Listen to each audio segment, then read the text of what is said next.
ये कहानी मैंने अपने गांव के ही एक बहुत बुजुर्ग व्यक्ति से सुनी थी, जिनकी आंखों में आज भी उस किस्से का डर जिंदा था और जिनकी आवाज कांप जाती थी जब वे रात के सन्नाटे में उस पुराने डाक बंगले का जिक्र करते थे। वे कहा करते थे कि कुछ कहानियां सिर्फ कल्पना नहीं होती, वे समय के अंधेरे में दबे हुए पापों की चीखें होती हैं। और उन्हीं में से एक कहानी थी उस भूतनी के खूनी बदले की, जो आज भी उस जंगल में भटकती आत्माओं के साथ सांस लेती है। ये बात उस समय की है जब अंग्रेज शिकारी शौक और सत्ता के नशे में चूर होकर भारत के घने जंगलों में शिकार खेलने आया करते थे। उन्हीं दिनों कुछ अंग्रेज शिकारी एक दूर दराज के जंगल में पहुंचे, जहां जंगल के बाहर एक डाक बंगला था, लेकिन उसमें पहले से ही कोई बड़ा अंग्रेज अफसर ठहरा हुआ था। मजबूरन उन शिकारियों को जंगल के बीचों बीच बने एक पुराने जर्जर डाक बंगले में रुकना पड़ा। उस डाक बंगले का एक भारतीय रखवाला अपने छोटे से परिवार के साथ वहीं रहता था। उसकी पत्नी सीधी साधी थी और उसकी लगभग 14-15 साल की एकमात्र बेटी, जो मासूमियत की जीती जागती तस्वीर थी।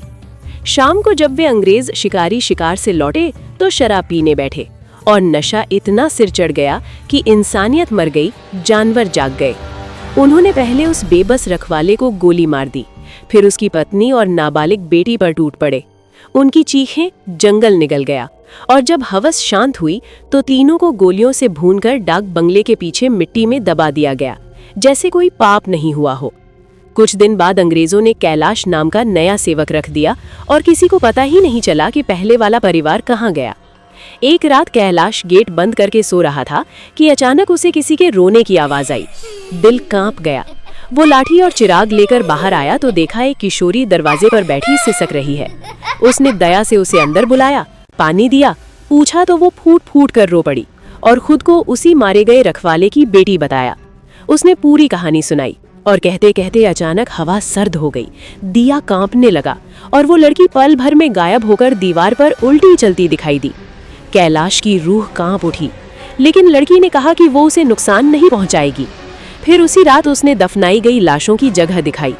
कैलाश ने अस्थियां निकाली और इंसाफ दिलाने की कसम खाई, लेकिन लड़की ने कहा कि बदला वही लेगी। कैलाश ने माता पिता की अस्थियां जलाईं, पर लड़की की नहीं, ताकि वो भूतनी बनकर उन दरिंदों को सजा दे सके। उसके बाद जो भी अंग्रेज उस डाक बंगले में ठहरता, वो अगली सुबह सूरज नहीं देखता। कभी वो भूतनी खूबसूरत औरत बनकर उन्हें फंसाती, कभी डरावने रूप में उनका खून पी जाती। धीरे धीरे बंगला खंडहर बन गया।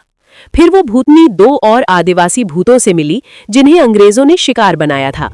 तीनों ने मिलकर शहर में अपने हत्यारों को खोजा, एक एक को जंगल में बुलाया, रात की पार्टी में भयानक रूप धारण किया, खून पिलाया, शरीर चीर डाले, आंखें नोची, पेड़ों की डालियां तोड़ी और एक एक कर सबको मौत के घाट उतार दिया।